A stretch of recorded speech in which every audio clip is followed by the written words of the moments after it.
what was it about Captain Marvel that made you want to take that big leap into going into the MCU?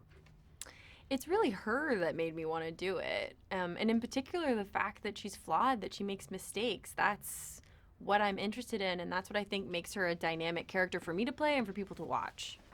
I feel like when I was a kid, I loved action movies. Stallone and Arnold. Those were my heroes, and I feel like I can't think back to any female heroes that that I looked up to because there was none. So for Mm. this new generation, what is it like to kind of be that icon that girls can look up to? Am I that? You're going to be that. Okay, I'm going to be that. Well, I'm not there yet, so I'm not sure. I just wanted to make a movie that allowed me to explore and show like a lifetime of experience for me being a woman. And really, it's like sometimes it's a little bit of a selfish task where I do it to try and see, like, is anybody else out there feel the same way I do? And so far it feels like there are, so that's cool. Now, of course, you've worked with Samuel L. Jackson before. Did you kind of talk to him about when you were going to go into this world? What would it be like? I did. I remember specifically a moment where we tried to talk about it in an elevator, and we were standing next to each other, and I was like, all right, I was like, if I do this, will you do it with me? And he was like, yeah, totally, I'll talk to them about it. And I was like, great, because I don't want to do this alone. But that was sort of the extent of it.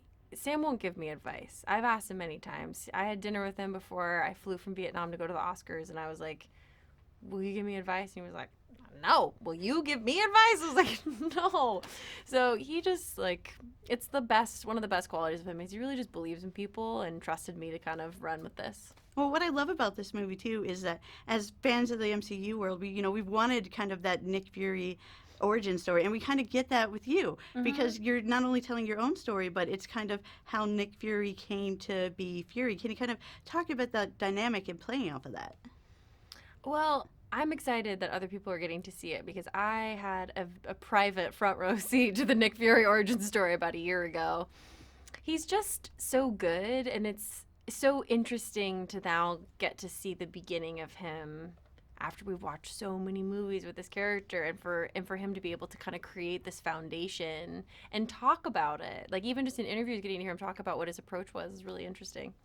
Now, my last question, because we're wrapping up, I got to ask about the cat because I felt Hmm. like that cat might have been a scene stealer. Goose. Yeah, I've heard that he's quite a scene stealer, which is fine with me. Yeah.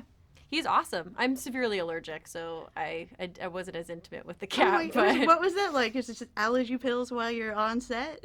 oh, I take allergy pills every day. It wasn't just because of him. No, I just have to be careful about like handling the cat or scenes where we were like in spaceships and stuff where it's a closed location. I'd sort of like look around and see the cat hair and be like, "Ooh, I got like 10 more minutes before I break out in hives. We gotta wrap this up." Well, wrapping up, I still got to ask about what was the best part about playing Marvel? What was that feeling that you had on set that just made you, feel that wonderment that these movies give all of the audience members? All of that came from just like the level of craftsmanship that comes with a movie like this. Like all the people, like when I was stunt training, they were also building a lot of our like spaceships sets in the same room, so I got to see every day this progress of these people working so hard building these crazy sets. And same thing with the costume. I think it takes like 20 people to make one of those costumes, and it's something insane like 600 hours.